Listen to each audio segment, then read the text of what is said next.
The cosmode filled with the waning light of the sun as the moon began to rise to take its turn as ruler of the skies. Atinatken maneuvered through the pyramid grounds, free from his own mind.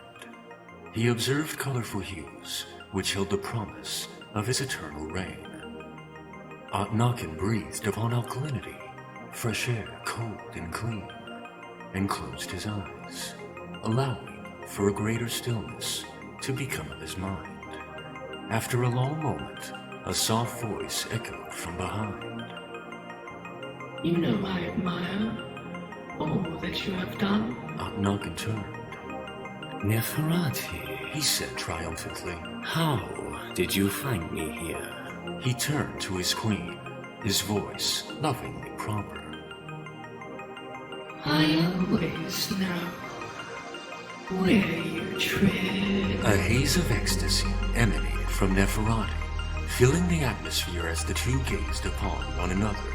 She stood the height of the pharaoh, a length taller than most men, with a stance broader than most strong. Her long obsidian hair emphasized her dark, peering eyes that seemed to stare right through one, with no secrets left unseen.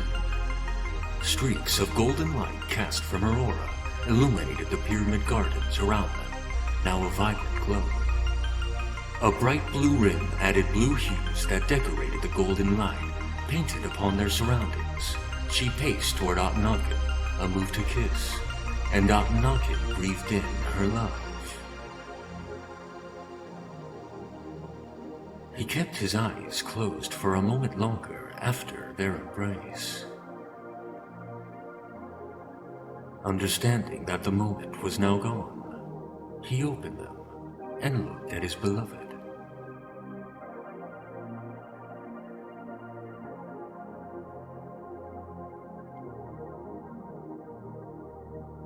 Why have you come here now?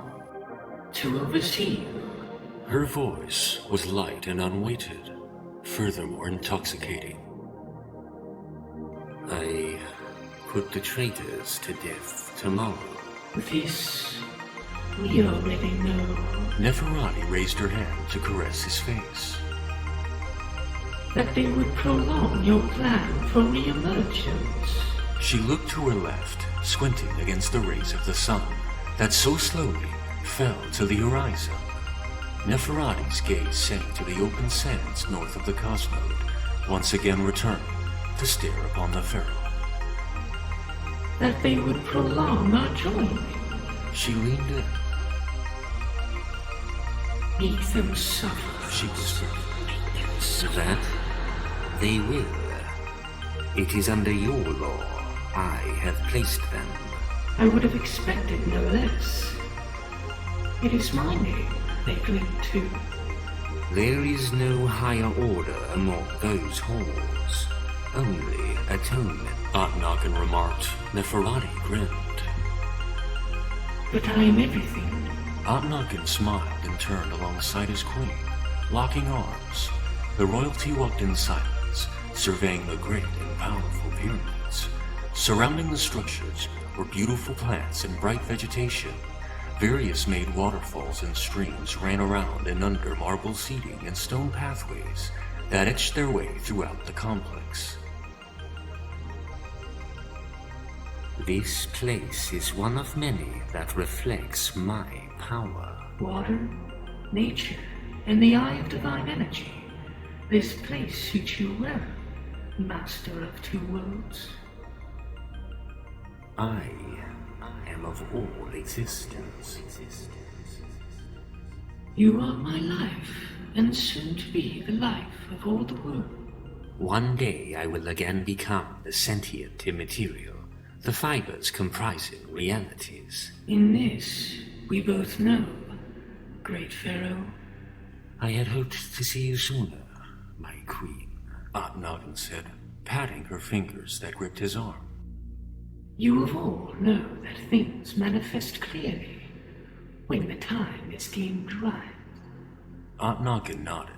The heavens shifted rapidly as the time of their passing increased. It remained a dark orange blur smeared with a tainted essence of red. A marvelous reflection of the divine state. Neferati fell to trance. Indeed, it is a marvel few will ever learn to see. Atinatken replied, also in a deep connected gaze with his surroundings. He paused. But you too share in this image. She smiled shyly, but was anything but. Her snow-white teeth were aligned to perfection and revealed the most perfect grin. The bond which we share is the merging of realities, the balance between us, the harmony of worlds. Such deep words, they secure the truth. The truth being the dreams we so long for. Neferati's eyes twinkled. A powerful metaphor. Atinatken tightened his grasp around Neferati, pulling her closer. His cloak swayed from the breeze of Egyptian air, righteous and true, and the light treading upon the sandstone beneath. They reached the end.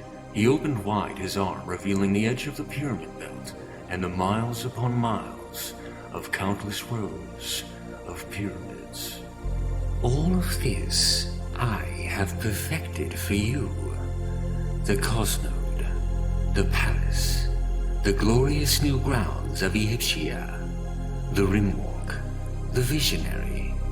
It is all in your higher name. Atinatken declared with pride, surveying his vast kingdom. Neferati's head fell into his chest. Upon sensation, the pharaoh's eyes jolted quickly as he stared at the scene ahead, until they gently fell to relax as he felt the breathing of Neferati as she held him so closely. They stood still, transfixed for a time. The pharaoh, so engulfed in the prospect of his love and the beauty around him, he failed to notice the nearing trot of a lone horse.